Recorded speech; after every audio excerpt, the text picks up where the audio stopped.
किसी और के साथ ना हो, क्योंकि मेरी कमर टूट गई अब।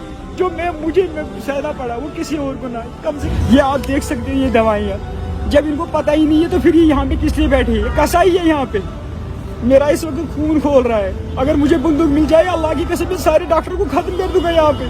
तो हो जाएगा, हम इसकी सर्जरी कर देंगे। इसका स्टमक फट गया है। जब 18 दिन तक इसके स्टमक सब ठीक थे, दवाई डालने से स्टमक फट गया, तो इनको पता ही नहीं है। इनको क्या लगता है हम यहाँ पे इलिटरेट बैठे हैं या इन्होंने डाली, बस इसी से प्रॉब्लम होगी। मेरा दिल ये कह रहा है कि इसी से अब में जी शऊर जितने भी यहाँ पे जिनका जमीर जिंदा है ना,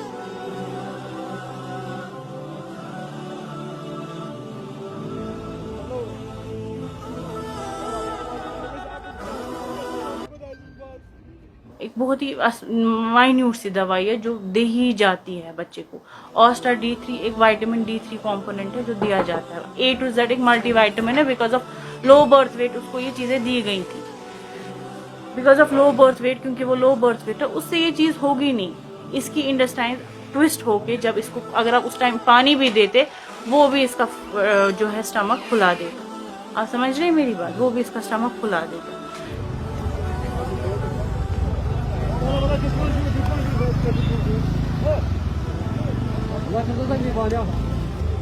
नाम बताए और आप कहाँ से और आप कहाँ पे और क्या प्राप्त? मेरा नाम मुजफ्फर अहमद है। मैं नौगाम से आया हूँ यहाँ पे। मेरी मिसेस की डिलीवरी हुई थी LD में, और मेरा 2 बच्चे हुए थे। एक तो LD में उसकी डेथ हो गई। वहाँ पे उन्होंने बोला कि 2 दिन वेंटिलेटर अवेलेबल नहीं था।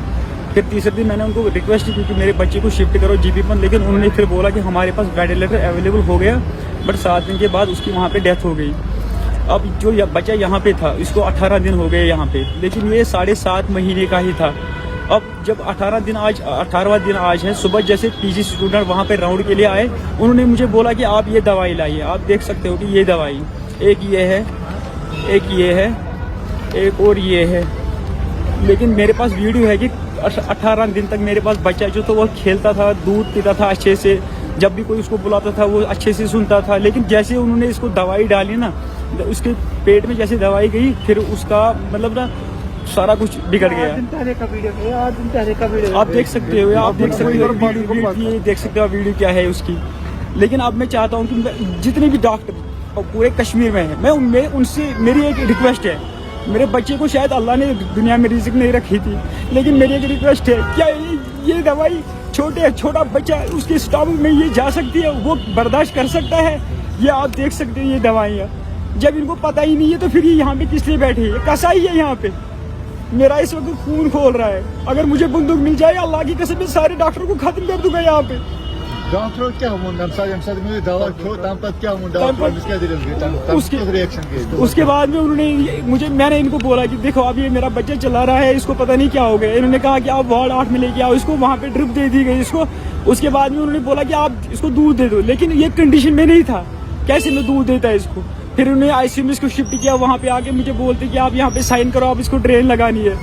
ये सर्जरी के लिए अभी स्टेबल नहीं है, जैसे स्टेबल हो जाएगा हम इसकी सर्जरी कर देंगे। इसका स्टमक फट गया है। जब 18 दिन तक इसके स्टमक सब ठीक थे, दवाई डालने से स्टमक फट गया, तो इनको पता ही नहीं है। इनको क्या लगता है हम यहाँ पे इलिटरेट बैठे हैं?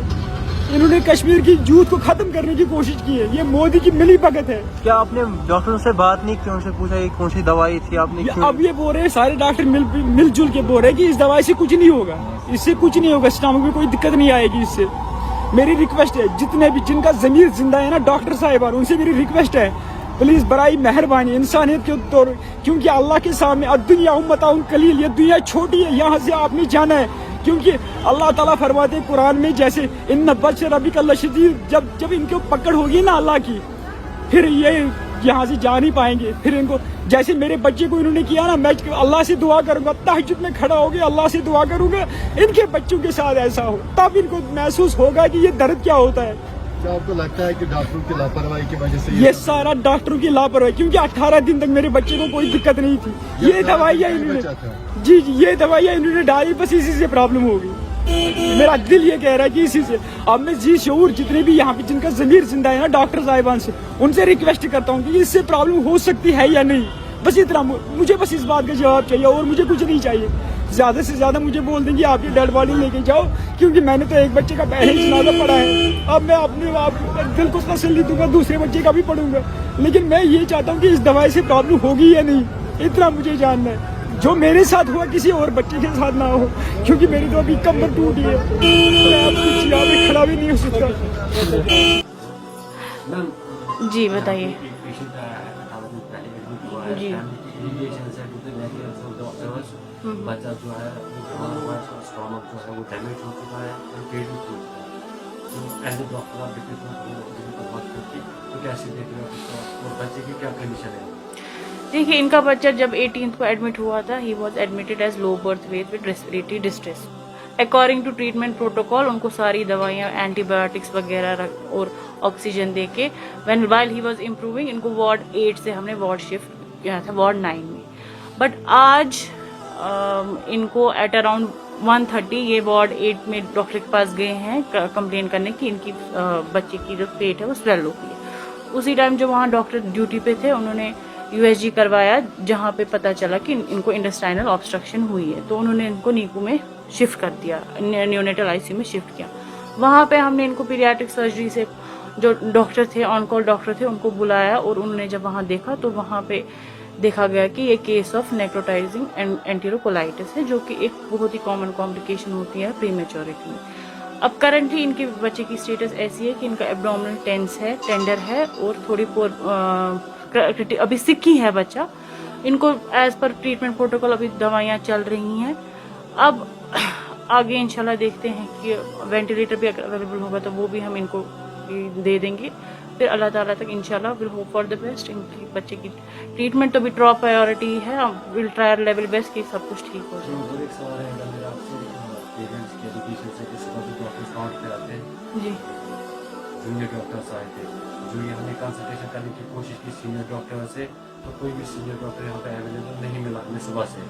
आफ्टर दैट एक डॉक्टर के पास ये गए, उनका मानना है कि हाँ बच्चे का स्टोमक जो है वो डैमेज हो चुका है, तो आपका बच्चा जो है सर्जरी के लिए जाना है। और कौन कौन सी दवाई इनको दी गई थी कि उसी के कारण जो है ये प्रॉब्लम बच्चे को हुई। Junior doctors in the sense क्या, यहाँ पे आपको रेजिडेंट डॉक्टर्स मिलेंगे, यहाँ पे आपको सीनियर रेजिडेंट्स मिलेंगे। They are not junior doctors, they treat everyday basis पे। यहाँ पे कितने पेशेंट्स आते हैं, you can not consider them as junior doctors. वो दिन भर नीकू पीकू ये सीनियर डॉक्टर्स और रेजिडेंट डॉक्टर्स के ही अंडर होता है। ये दिन में न्यूनेटल ICU में इतने पेशेंट्स चेक करते हैं। और यहाँ पे पता है बच्चा जो है नॉर्मली भी अगर देखा है अडल्ट और बच्चे में काफी फर्क होता है, बिकॉज बच्चा अपनी कंप्लेंट्स खुद नहीं बोल सकता है। यहाँ पे टॉप प्रायोरिटी वही रहती है, यहाँ पे डॉक्टर आपको हर जगह अवेलेबल मिलेगा, फिर वो वार्ड 8 में हो या वार्ड 9 में हो या फिर कैजुअलिटी में हो। ऐसा नहीं है यहाँ कोई जूनियर डॉक्टर नहीं है, यहाँ रेजिडेंट डॉक्टर्स है सारे। और उन्होंने इनके बच्चे को, जब मैंने इनकी केस शीट देखी, नोट्स पे हर चीज लिखी थी, हर एक ट्रीटमेंट अच्छे से दिया था कि क्या है क्या नहीं है, डे टू डे जो भी उसमें इम्प्रूवमेंट हो रही थी, क्या हो रही थी, क्या टेस्ट किए, सब कुछ ठीक था। फैमिली का मैम ये भी मानना है कि 18 दिन से जो बच्चा हमारा यहाँ पे जो बिल्कुल नॉर्मल था, खेलता था, हंसता था, इवन माँ का दूध भी पी रहा था जी। तो आज सुबह जो दवाई दी गई है इनको, D3 कैल्शियम की दवाई और एक दवाई, तो जो ही वो दवाई बच्चे के स्टोमक में गई है और फिर जो कॉम्प्लिकेशन स्टार्ट हुआ। देखिए, उस दवाई से ये चीज होगी नहीं, क्योंकि ये एक बहुत ही मतलब मैं क्या बोल सकती हूँ, एक बहुत ही माइन्यूट सी दवाई है जो दे ही जाती है बच्चे को। ऑस्टा D3 एक विटामिन D3 कंपोनेंट है जो दिया जाता है। A to Z एक मल्टीविटामिन है। Because of low birth wait उसको ये चीजें दी गई थी, because of low birth wait, क्योंकि वो लो बर्थ वेट है, उससे ये चीज होगी नहीं। इसकी इंटेस्टाइन ट्विस्ट होके जब इसको अगर आप उस टाइम पानी भी देते, वो भी इसका जो है स्टमक फुला देता। आप समझ रहे हैं मेरी बात, वो भी इसका स्टमक फुला देता। उस दवाई से तो ऐसा कुछ हुआ नहीं है। यहाँ दिन में हर एक मतलब ऑलमोस्ट एवरी सेकंड बच्चे को ऑस्टा D3 या A to Z दिया जाता है। आज तक ऐसी कंप्लेन आई नहीं है और ना ही इस दवाई से ये चीज होगी। इस दवाई से कॉम्प्लिकेशन है ही नहीं, सबसे सेफेस्ट दवाई है बच्चे नहीं। अभी है ऑब्वियसली, जब उसकी इंटेस्टाइन्स अभी ट्विस्ट हुई हैं तो अभी थोड़ा सिकी है, पर will hope for the best. हम अपनी पूरी कोशिश करेंगे, डॉक्टर्स अपनी पूरी कोशिश करेंगे कि ट्रीट करें उसको टू द लेवल बेस्ट। फिर देखते हैं आगे, विल ट्राई आवर बेस्ट।